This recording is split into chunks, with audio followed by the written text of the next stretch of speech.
So for the past year, I've been on this low-key self-help journey because basically I realized I was becoming somewhat of a chud myself, and I realized I needed to stop heading down this direction. So I started watching a bunch of YouTube videos about how scrolling is killing our brains.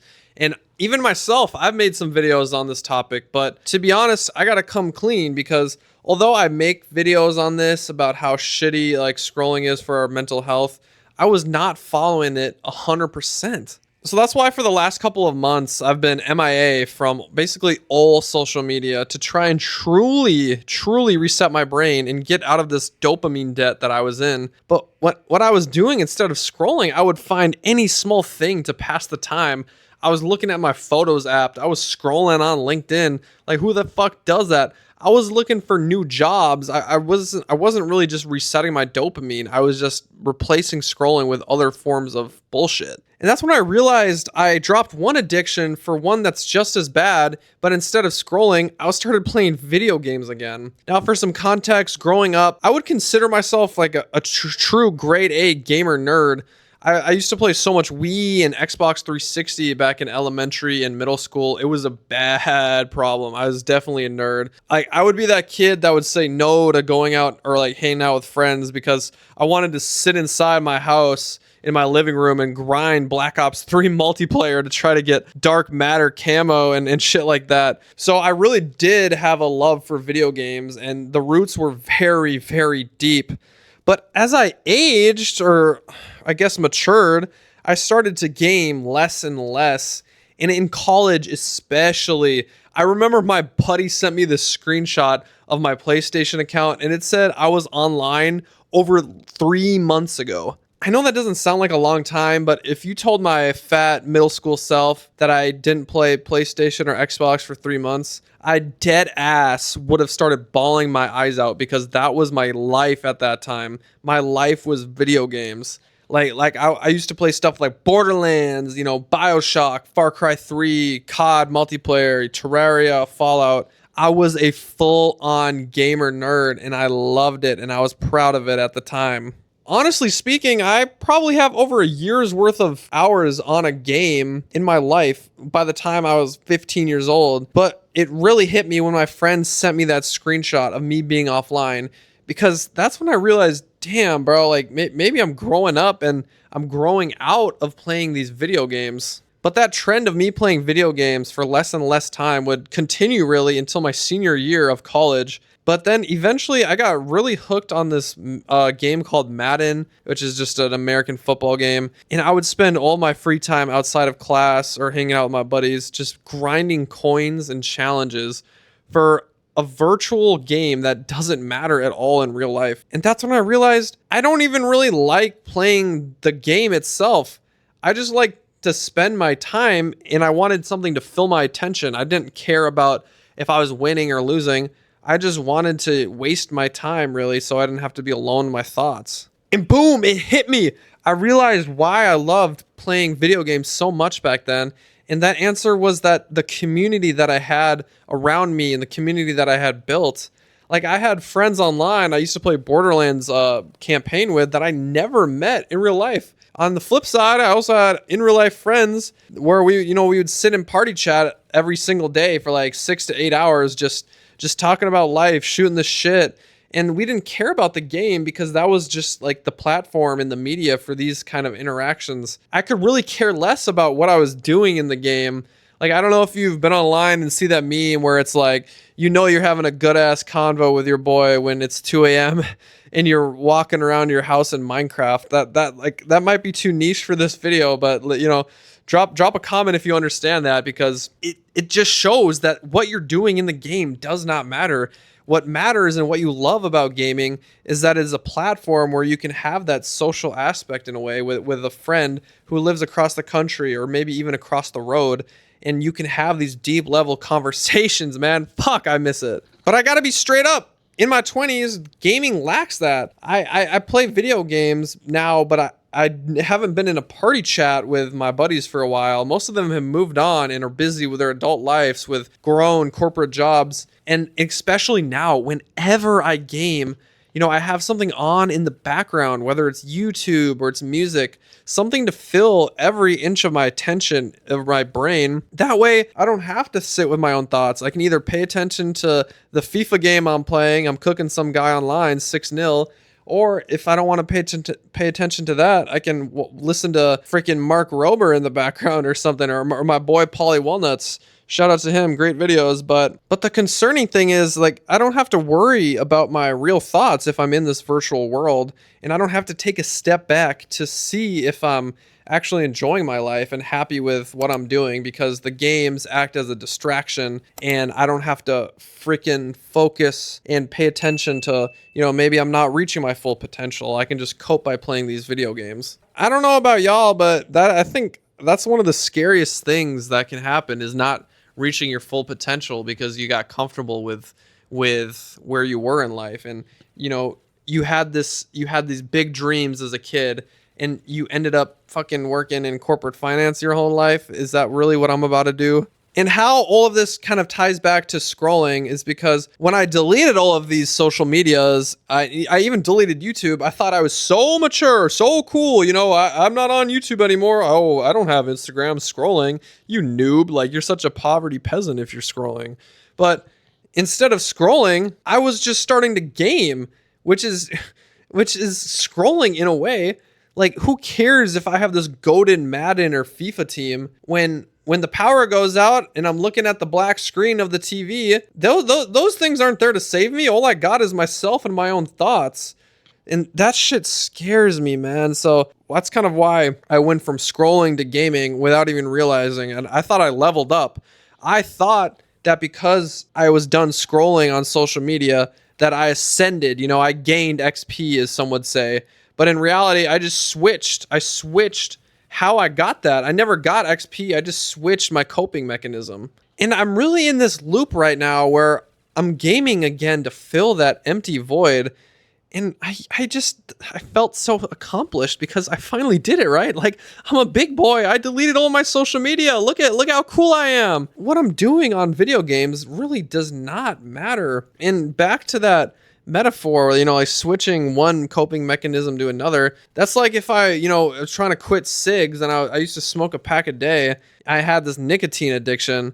If I quit cigs and I started hitting those mango mint jewel pods back in like 2017, I didn't change my addiction. I just switched the medium or the media that I use it for. And I don't want this video to be like me bashing video games, because I think there is a time and a place for playing them. And I feel like they can be really healthy outlets to a point, or they can even be some sort of like relaxation period in our busy lives. But what I was doing personally, gaming online, playing multiplayer competitively, I think that shit was unhealthy because I was getting destroyed in the game. First I was gaming to really like decompress, but then I would be in the game and I would be getting destroyed to even up my freaking cortisol levels to 10 times what I was originally. And I think that's when video games start to be unhealthy. And luckily, I haven't said no to a social event in favor of video games since like middle school, so I can say maybe that's kind of progress. I really wanted to make this video for anyone who is in a similar situation to me, because you are not alone.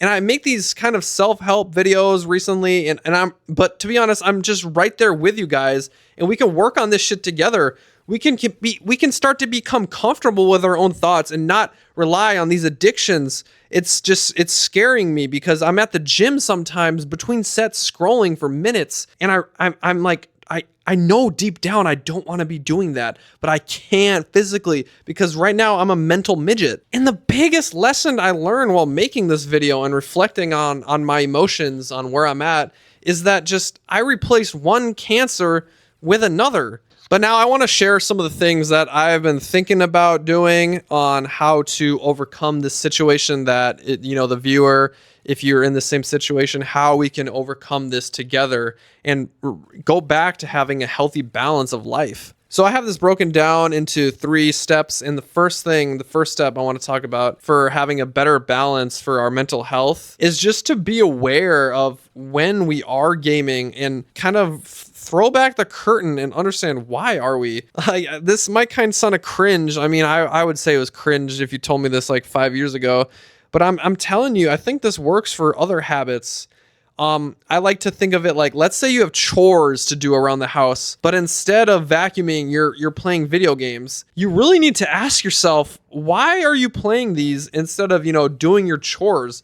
Because in my mind, wouldn't it feel better playing the video games kind of as a reward for doing your chores and rather than just try to be entitled to it? I understand that having to switch your perception for this kind of thing is very difficult, but I think it can have immense help for all of us, because I know studies show that when you actually put in the work and you work hard for something, it's more rewarding in the long run rather than getting instant gratification.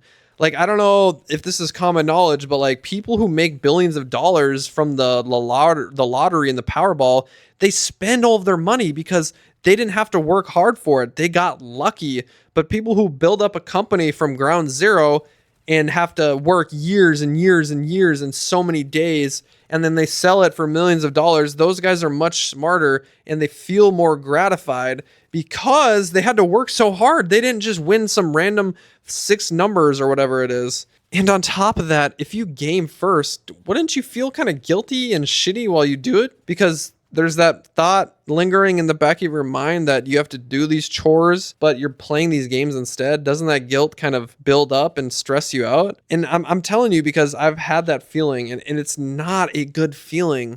So really my first point is just to become aware of why you're gaming, or it doesn't even have to be gaming. Why are you doing the addiction or scrolling or watching porn or whatever? And how long are you gaming or doing whatever for? But before I get into the second thing, I want to highlight how gaming in particular gives us this false sense of accomplishment. And I can speak from personal experience because lately I was playing FIFA Ultimate Team. And if you're unfamiliar with it, it's really just a game mode where you create the best lineup possible and you play against real life people. And for the past couple of weeks, I've found myself looking forward to hop online and play every day, even though I really don't have that much fun when I play it. But I have this urge and desire to go online and play to try to progress my team. And when I take a step back and externally and I think, why am I doing this from like an outsider's perspective? It's like, what the fuck am I doing? I'm grinding this fake game to get this goal that really doesn't affect my life. I'm not going to become a pro FIFA player at any point in my life. And the scary part is when I do like progress in the game and maybe my team gets a little bit better, my brain chemistry thinks I'm making actual progress in my life. And it rewards me with dopamine, even though I don't really deserve it because I was just playing somebody online and I got my goalkeeper 1 level higher. But that's kind of like the side tangent. And really the second thing I'm trying to do more is just be bored. I've said this in a lot of my videos before, but I really do think boredom is kind of an underrated skill. Even if you can call it that, it's just something that not a lot of us have in our life anymore. And I know for me personally, boredom was always scary because, and who in their right mind would rather be bored or having fun? If you got to choose, would you rather have fun or be bored? I think that's a pretty simple question to answer. I would choose fun all the time. I've come across countless studies showing that actually being bored and doing nothing, and I mean actually doing nothing, not scrolling, doing nothing, it's healthy for us because it gives our brains real time to actually sit there and rest and reset. And we can even like become more creative if you're bored. That's when you have your best thoughts. So now whenever I have nothing going on, instead of automatically reaching for my phone or my PlayStation controller, I try to fight that urge, just for like a minute at least, because I found if I wait a minute, let's say I'm about to reach my phone and I catch myself, I'm like, okay, I got to wait a minute because that minute decides, will I go into this endless scrolling or endless video game loop? Or will that minute give me time to reflect and choose a more like responsible or more productive decision? I think it's important to really try to fight that urge and lay down or focus on our breathing and just lay like a veggie, man.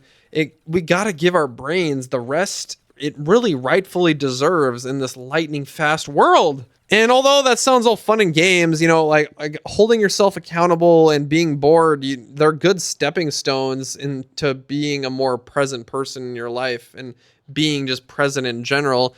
I think the number one most important thing that we can do to be more present and not just scroll our life away and give away our free time is to truly appreciate what we have. Because I think that nothing bad, you can fight me on this, you can bet me on this, but nothing bad has ever come from being grateful for your situation. And I think that is so important because it lightens just the overall mood of your life. The sun starts to shine on you. The sun, when you were a kid, you used to draw sunglasses on the sun in the corner of your piece of paper, fairy tale-esque. The sun comes out when you appreciate. You start to think, wow, I just got a red light. Usually I want to get there on time, but a red light, well, this gives me time to just relax, listen to music, enjoy the weather or whatnot. Nothing bad has ever come from being grateful for what we have. And if you just take a step back and realize how many blessings that we have in our lives, it just puts so much happiness in our lives. But those are the 3 things that I'm going to try to do. And I hope you guys, if you are in the same situation as me and you're really trying to fight these demons, shout out to Mike Deal. Had a good conversation with you this week about that, man. Fighting demons, especially for men, women in our 20s. It's tough out there in this scrolling world. But thank you to everybody for watching. These are just some of my thoughts. Let me know what you guys think in the comment below. Thank you all so much for watching, and peace.